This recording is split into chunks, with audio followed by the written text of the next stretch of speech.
Sounds like Sergei Bobrovsky will officially test the free agent market.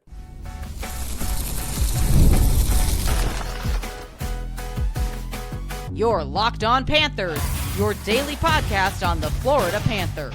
Part of the Locked On Podcast Network, your team every day. And welcome into this Monday, June 29th edition of the Locked On Florida Panthers podcast. We are part of the Locked On Podcast Network, the nation's #1 sports podcasting network, and it is your team every day. Thank you for making the Locked On Florida Panthers podcast your first listen of the day. I'm Armando Velez, and you can follow me on X at Monoman12. Follow the show anywhere you listen to podcasts and on YouTube. And shout out to everydayers who come back here and get your daily Florida Panthers fix. So, Panther fans, grateful to be back here once again on another edition of the show to discuss everything in the world of the Florida Panthers. Today, we are going to recap the draft in segment number 3 and the fact that the Panthers will be holding their decamp this week. We'll discuss that and the schedule there in segment number 3. We are going to discuss the qualifying offers and who will not be given one from the Florida Panthers front office, and what does that mean for certain positions for the Florida Panthers depth pieces. But today we are going to start with a report from David Pagnotta of the fourth period saying that Sergei Bobrovsky will officially hit the free agent market, or he's expected to at least hit the free agent market on July 1st, which free agency officially opens Wednesday at noon Eastern. And some of the teams who are interested are the Los Angeles Kings, the San Jose Sharks, the Buffalo Sabres, and the Toronto Maple Leafs. So the Florida Panthers certainly have a hole in goaltending as of right now. We still don't know which direction it's going to go to. And obviously never say never when it comes to the goaltending situation, which Bill Zito addressed that as far as still trying to work something that between management and goaltender to see what actually fits for where Sergei Bobrovsky is as far as his age, how his game appreciates or depreciates as far as performance, and whether that actually fits in the Panthers championship contention window. Because a lot of the media, a lot of the fans still believe that the Florida Panthers are still at least have 4 good years of contention here to at least get at least one more Stanley Cup. And obviously you don't make the move for Brady Tkachuk if you don't believe that you do have that chance. But for the Florida Panthers here, as far as their 2-time Stanley Cup championship winning goaltender is concerned, they have still a lot of work to do as far as trying to fit everybody under the cap with the under $6 million dollars left. And there hasn't been many moves for around the NHL post draft as of right now. As of this recording, most of the moves that were made were during the draft. As you saw that, for example, Mason McTavish was moved from the St. Louis Blues. From the Anaheim Ducks to the St. Louis Blues. Brandon Carlo was moved from the Toronto Maple Leafs to the St. Louis Blues as well. So those are 2 examples of trades for them. So for the Florida Panthers here, they might be stuck with a few options here, but it's not really options that are like that excite you. Not gonna lie, I don't mean to. I'm not gonna sugarcoat that when it comes to where the Panthers lie right now as far as goaltending, and that rightfully so makes me a little bit of nervous and brings me a little bit of nervousness. And I'm sure it brings a lot of you guys as well, because you still at least want a goaltender to play at a really high level. But at the same time, the way the Florida Panthers are built, maybe their system is really built so that the goaltender doesn't have to necessarily steal you games. And maybe Bill Zito is actually onto something and he might be outsmarting everyone. But at the same time, maybe Bill Zito is actually overthinking this as well when it comes to that versus the guy that has brought you this glory for multiple runs with 2 championships and also 3 appearances in the Stanley Cup final. But let's go over some of the teams that with their situation and why they are looking to at least get some interest in Sergei Bobrovsky. Only way the Buffalo Sabres do sign Sergei Bobrovsky if they feel that Ukko-Pekka Luukkonen is going to be traded out of the Buffalo Sabres. They were in on the Connor Hellebuck their trade. The offer was reportedly the 4th overall pick, which the Buffalo Sabres ultimately took Daxon Rudolph out of the Prince Albert Raiders, and a roster player, which was believed to be Jack Quinn, who's been with the system now for a while, has dealt with injuries, maybe a little rushed to the NHL, but that was also one, and then more draft picks there. So the only way the Buffalo Sabres would have made that trade is if they were shipping goalie out and then goalie in, and Connor Hellebuyck that was one of the 3 places of interest for him. That, Carolina, and also Florida. Florida doesn't have the package that the Winnipeg Jets want. The Carolina Hurricanes also traded for the UFA rights of John Carlson. They could not find an agreement between Carlson and the Anaheim Ducks, so he's making his way at least back east. At least we expect that, and he's going to be going probably for a deal of somewhere between 8 to 10 million, somewhere around there. And then Alexander Nikishin is probably going to be traded out of the Carolina Hurricanes as they are looking for that veteran option.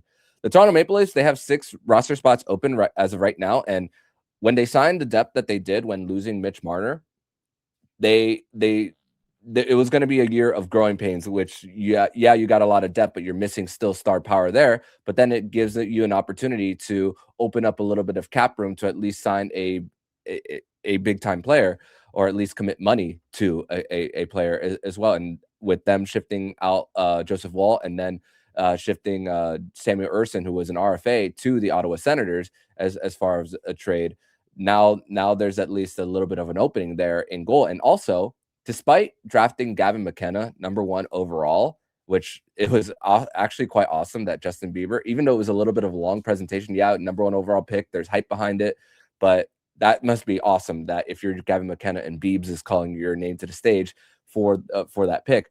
But for the Toronto Maple Leafs, they still got to try to convince their captain, Austin Matthews, that the Toronto Maple Leafs are headed in a right direction in order for him to re-sign for multiple years, because his contract is up in 2 years, same year as actually McDavid. So we'll see how the 2028 UFA class actually looks.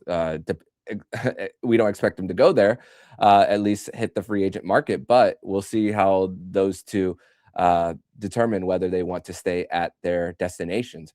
The Los Angeles Kings, this sounds like a last-ditch effort in order to try to contend for a little bit. They haven't been close, but then the ship is probably going to fall off after that, because Artemi Panarin signed a short-term deal.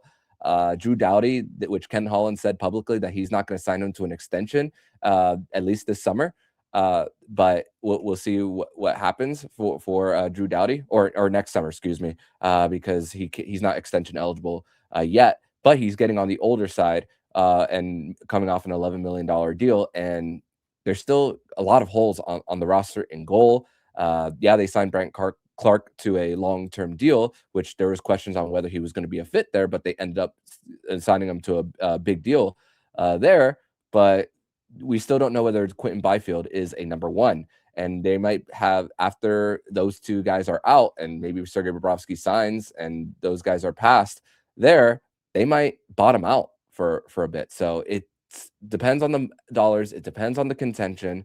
But also San Jose, which they're not sure if Yaroslav Askarov is the guy. They gave up a bit to get Askarov. They gave up the Vegas Golden Knights' first-round pick to the Nashville Predators for Yaroslav Askarov. And there's been ups and downs, and obviously the blue line hasn't been in the greatest of shape, so he's been under siege a lot of the games that he's been in. So maybe just hasn't been in the best situation for him to succeed. And the Panthers, David Dwork and David Pagnotta also reported this, that they look to be out of the Jordan Binnington sweepstakes as of for now. So which leads me the question for you guys here is, what if the Panthers actually do go for a stopgap option in goal as far as a trade, and maybe they try to see where that goalie is as far when they get to the trade deadline, and then if Jordan Binnington is still on the St. Louis Blues at the trade deadline, maybe that's when they try to strike there for a stretch run and then beyond, because I think that the St. Louis Blues are going to be possibly in the Landon DuPont sweepstakes come the 2027 draft there. So do the Panthers maybe try to get someone like Elvis Merzlikins from the Columbus Blue Jackets, who has familiarity with Bill Zito during his time in Columbus. Not necessarily excited about that because he did lose the job to Jet Greaves, who they're expected to at least give him the crease, at least a majority of it come this year. And he has a pretty decent sized contract. I don't believe UC Saros is on the trade block. There hasn't been any reports about filling in offers. And Chris McFarland also brought in Jack Drury and also extended him for at least 4 years there. But also, there's different options maybe there because Joey Decord is the number one option for the Seattle Kraken. The Kraken under Lane Lambert actually play a decent defensive system where Philip Grubauer has been able to succeed. And also, Grubauer was great at the Olympics for Team Germany with a year left on his deal. He's a Vezina finalist as well, has started playoff games. So maybe that's a fit for the Florida Panthers with 1 year left on the deal. Jacob Markstrom, he has a longer term on his deal left, but he is familiar with South Florida and is a little bit on the older side there. But maybe has that ship sailed as far as his opportunity to start in the crease for the Florida Panthers. So still a lot of uncertainty for this Florida Panthers roster and what they're going to do in net, because after signing Brady Tkachuk, now all your assets are gone as far as trying to make that big splash for goaltending as far as the Hellebucks of the world. So that is, for in my opinion, out of the question. So now the Panthers got to find a way to at least pivot, and maybe it is, in fact, the stopgap option for them. But we'll see. There's still lots of time left, and honestly, after this show gets posted, we could see a situation where this does get outdated. But we'll see. I usually don't check my phone in the middle of shows, but I'm going to be doing that seriously in the middle of each recording in these next few days to see what eventually happens. But we're going to transition to segment number 2, where we're going to discuss the deadline of qualifying offers is coming up, and there's also a report of 2 Panthers that won't be given qualifying offers. Who are they? We're going to discuss that next here on the Locked On Florida Panthers podcast.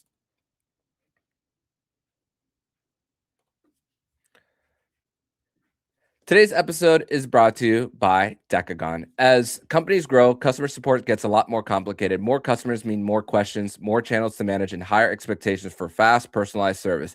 That's usually when businesses start looking at AI. But most solutions either feel too generic or forever to implement. That's where Decagon comes in. Decagon helps companies create personalized concierge-style customer experience with AI agents across chat, email, voice, and SMS. Their agents are available 24/7, feels natural to talk to, and can resolve customer requests on their own, helping businesses scale support without losing that personal touch. The best customer experience won't happen by accident. Whether it's in business or sports, people remember organizations that respond quickly, understand context, and interactions that feel personal. And with the Florida Panthers and the fact that they've won for now the last few years, their season ticket sales have gone up. Their demand for merch has also gone up. So maybe that's an organization that has used Decagon inside of their organization in order to keep up with everything when it comes to the high demand for their franchise. So definitely is one that I recommend out there. But ready to transform your customer support? Head to decagon.ai/LockedOnNHL to get a personalized demo and see what Decagon can do for your team. That's decagon.ai/LockedOnNHL.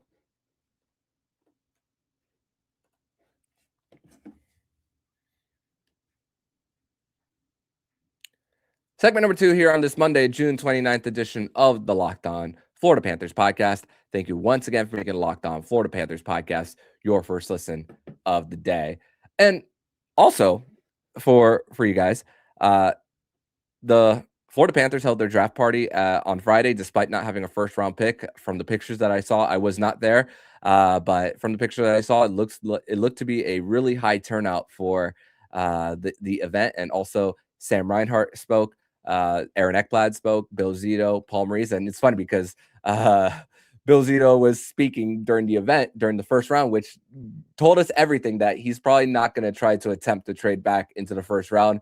And anything that he would have traded would have been one of those players that would have helped the Panthers win their Stanley Cups, who the Panthers see as very important to their team. And the the person on the Panthers roster who has the biggest trade value, who doesn't have any trade protection, is Anton Lundell. And honestly, there's a reason why teams keep asking about him, because he is as valuable as can be as a guy who plays third line minutes and is playing on a third line for the Florida Panthers, but can play second line on other teams. But also, Aaron Ekblad said that him and his wife are expecting their first child later this year. So congratulations to Aaron and Dana for expecting their child. But also, going on to the topic of this segment, qualifying offers. So the deadline is coming up for qualifying offers. And according to David Dwork, it's not expected that the Florida Panthers are going to give any qualifying offers to RFAs, Cole Schwindt, and Donovan Sebrango. So part of me was wondering over these last few weeks about whether the Florida Panthers are going to look for outside help, whether it comes to 4C, or they're going to go with the in-house option in Cole Schwindt. They got him off of waivers from the Vegas Golden Knights during training camp, was able to bring him back in. Crazy. Part of the Matthew Tkachuk trade, by the way, that sent him Mackenzie Weegar, Jonathan Huberdeau, and a first-round pick. And then Cole Schwindt ended up being back. And Mackenzie Weegar is no longer on the Calgary Flames, which Jonathan Huberdeau is the only one remaining. And also he had surgery right before the Olympic break. So we don't know whether he's coming back for Calgary. But Bill Zito also gave an update on guys who were injured that they should be ready. So that gives me a good feeling about Brad Marchand and Jonah Gadjevich. But as far as qualifying offers, Donovan Sebrango and Cole Schwindt, the Panthers will be looking at outside options for 4C. But for the seventh defenseman position for the Panthers, this is great news for guys like Mike Benning, especially. We still don't know whether there's word about Tobias Bjornfot on whether he is going to be given a qualifying offer for the Panthers here as the Panthers approach free agency come July 1st. So we will see what happens there for the Panthers there. But for Florida here, Mike Benning is going to get that probably going to get that opportunity in training camp, and also gives the Panthers a second power play option there for the Panthers. I know that at times that Uvis Balinskis has taken that as he's played more games, but you'll have a first, second, and hopefully third option. And yeah, the Panthers had their fair share of injuries, but even on the 3-on-3 in his debut for the Panthers, Mike Benning was given that opportunity to take the puck up the ice and be part of that group to at least help the Panthers try to win. So that's also a very it also goes to show that it's a little bit of a reward for the development time that Mike Benning has had with the organization, as played in multiple championship teams at the University of Denver, has been part of a long playoff run with the Charlotte Checkers just a few years ago, and has been given an opportunity a little bit later than we wanted, based on how much of a logjam it has been at defense. But that little hole looks to be open for someone like Mike Benning. So as far as 4C options for the Panthers here, because they have a whole bunch of wingers on their roster now who have been shifted down with the addition of Brady Tkachuk, with Jesper Boquist there, Evan Rodriguez, Cole Reinhardt, Jonah Gadjevich, Garnet Hathaway, but no fourth line center. Yeah, Evan Rodriguez played center this past year, but for him playing center, it was out of necessity, not because they actually want him to play that position. And also, I still believe in my heart of hearts that Evan Rodriguez is going to be one of those cap casualties for the Florida Panthers to get traded this offseason, unless they really can find a really cheap option at both goaltending and the rest of their roster spots there remaining with with the fourth line center, and what they can do possibly with someone like Mike Benning. Maybe that's the expectation, that they will go that direction. But now I believe that there will be those outside options there for the Panthers here. And I'm just looking at Spot Track at the available center options. And I do believe that the Panthers are going to go on the older side, because let's be honest, the cap going up is going to leave 4C players to make around at least the guys who are like in their late 20s or in their early 30s, somewhere around the 27 to the 33, 34 age range, they're going to be making a lot more than what we've seen in the past. So I've in my opinion, I'm going to be ruling out a reunion with Kevin Stenlin because his most recent contract is at $2 million and he's 29. I believe that he's going to try to look for a big payday, and the Panthers might want to sign him to a minimum. I want to see a reunion, but I don't think it's really realistic. Tomáš Nosek, yeah, he took a lesser deal this year to stay with the Florida Panthers, but the best ability, is availability, and he hasn't been that for the Panthers at times, even last year in the year that they won the Stanley Cup, and even going into this year. So I do think they need to find a fresh energy option at the 4C spot. So I do believe, just like they did with the 7D last year with Jeff Petrie, I do believe they're going to go in that direction with 4C. So I'm looking at some of the older guys for who are free agents, and some of them I believe that they're going to re-sign with their teams. They have a few guys who are retiring. Jonathan Toews, Anze Kopitar, those guys are retired. Claude Giroux is probably going to re-sign with Ottawa.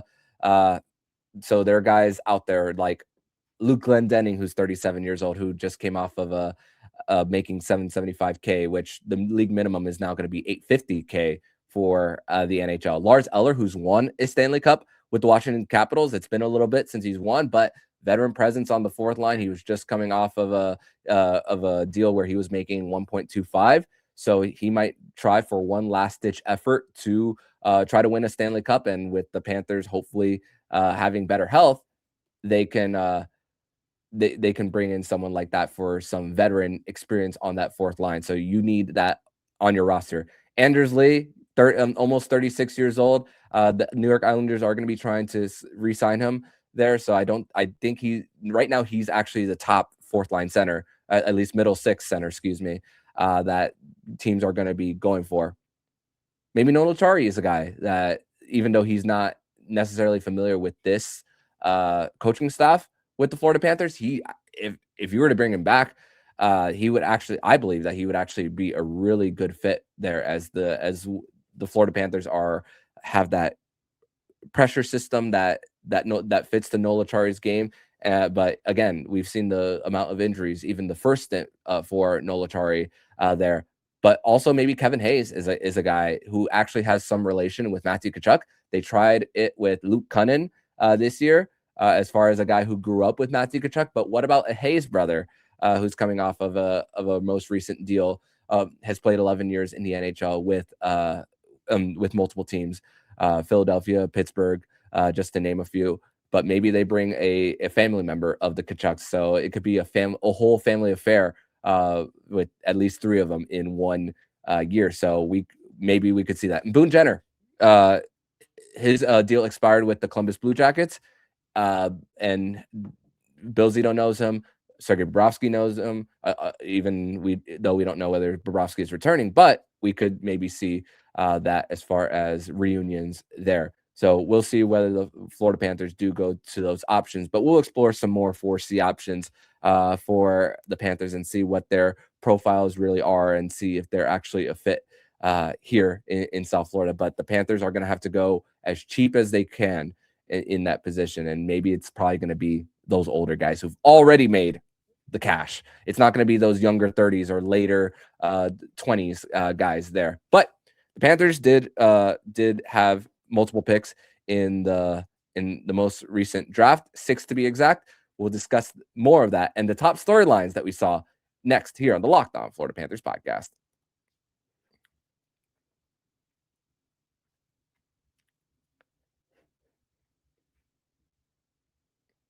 Segment number 3 here on this Monday, June 29th edition of the Locked On Florida Panthers podcast. Thank you once again for making the Locked On Florida Panthers podcast your first listen of the day. So before we get to the picks that the Florida Panthers did make in the draft this past weekend, is a few cool storylines that we saw from the draft to begin with. Is the Ruck twins, which the first one got drafted in the first round at pick number 24, I believe, and then going into the next day, the other one Liam and Marcus Ruck were taken by the same organization, and also good on the other teams that they did not want to that they did not take away the opportunity to put the two brothers together there. And yeah, so credit to the other teams as well. And also, one of the funniest stories was that Leafs fan in the crowd that had the clipboard of all the prospects' names and then getting interviewed by NHL Network there. So that was a pretty cool story. Two South Florida natives, Nikita Klepov and Jackson Clover. Jackson Clover was taken by the Ottawa Senators with the 32nd pick in the draft there, and also born in Miami, moved to the Cayman Islands, where there's no ice rinks there. There he learned how to play roller hockey there in the Cayman Islands before moving to Canada. So credit to Jackson Clover for all the work that he did, because he just started playing hockey like just over 5 years ago there. And Nikita Klepov, who was born in Deerfield Beach, Florida, taken by the Anaheim Ducks with the asset that they got from the St. Louis Blues in that Mason McTavish trade. But also the San Jose Sharks drafted the tallest player ever at 7'1". The Flames also selected the son of Joe Iginla in that. So also some notes there. But as far as the Florida Panthers and their draft picks from what they did, so they had 6 picks. The only one that they traded was the 5th round pick in the Garnet Hathaway trade, but they didn't trade up, they didn't trade down, they didn't do any of that. Every pick that they had, they stayed put. And the Florida Panthers, from their the characteristics of the guys that they drafted, it was a whole bunch of big guys. At least some of them 6'2" and above. Some of them over 200 pounds, and mostly it was stood out from the wingers that they got for them. Like, for example, their 40th overall pick, Simos Ignataviachus. So hopefully I'm pronouncing that correctly. 6'3", 201 pound, dual citizen out of Lithuania and the U.S. and currently plays hockey in Switzerland and models his game, he said, after Matthew Tkachuk. And he's the first Lithuanian player drafted since 1996 and the 4th Lithuanian overall there. The last one was Dianyas Zebrus in 1996 for the Philadelphia Flyers. And his father, Manthis, played basketball overseas and at one point in the U.S. for the NCAA. I wonder if he happens to be friends with Zydrunas Ilgauskas, former Miami Heat player at one point, even though his time with the Miami Heat was very short.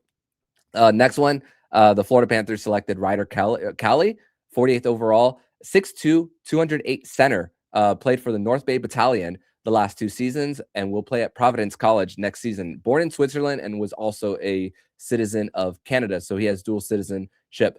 Also a guy who played some hockey in the Cayman Islands, and his mom, Fiona, was a hockey player in Switzerland, taught him to be a good teammate there. So the hockey lineage there for that family is strong. And Callie spoke about how much of a big fan of Alexander Barkov he is.